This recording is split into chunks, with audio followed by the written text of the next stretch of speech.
I'm John Gafford. This is Wish You Had Dad, where you get life advice that's twice as nice. Now, the majority of Americans from time to time run into money problems, and if you're just starting out or you've been around for a while, you probably have experienced this as well.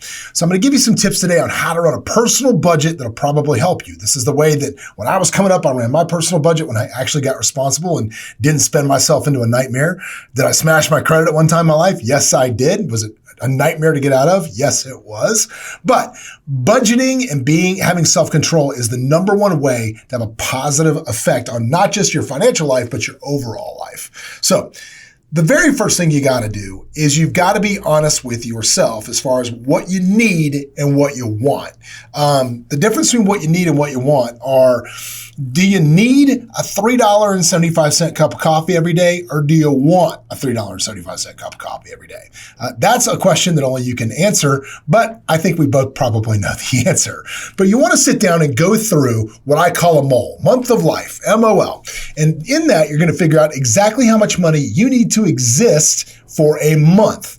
Now you're going to put out what you pay for your rent or your mortgage, what you pay for insurance, what you pay in gas, what you pay for food, what you pay going out, what you pay in entertainment, what you pay for clothes.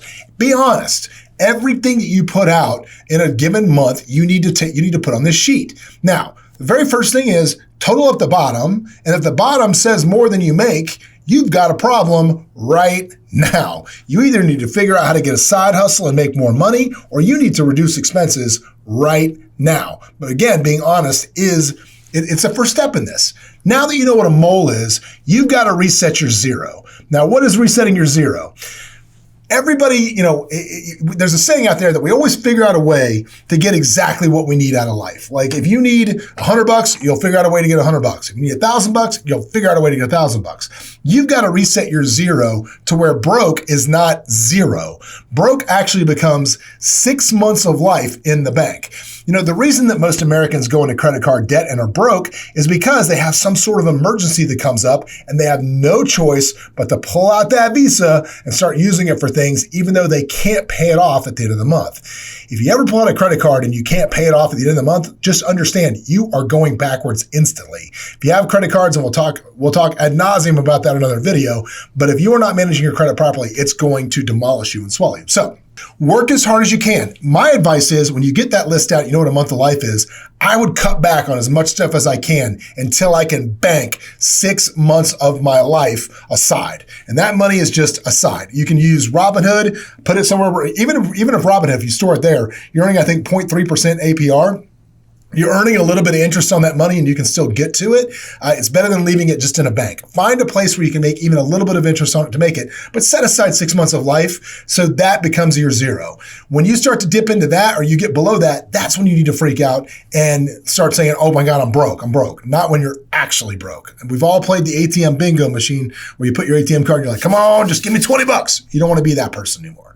Now, what I then do is what's called a declining budget. This is a very simple concept in business. You can do it with an Excel spreadsheet. You can do it with a Google Doc.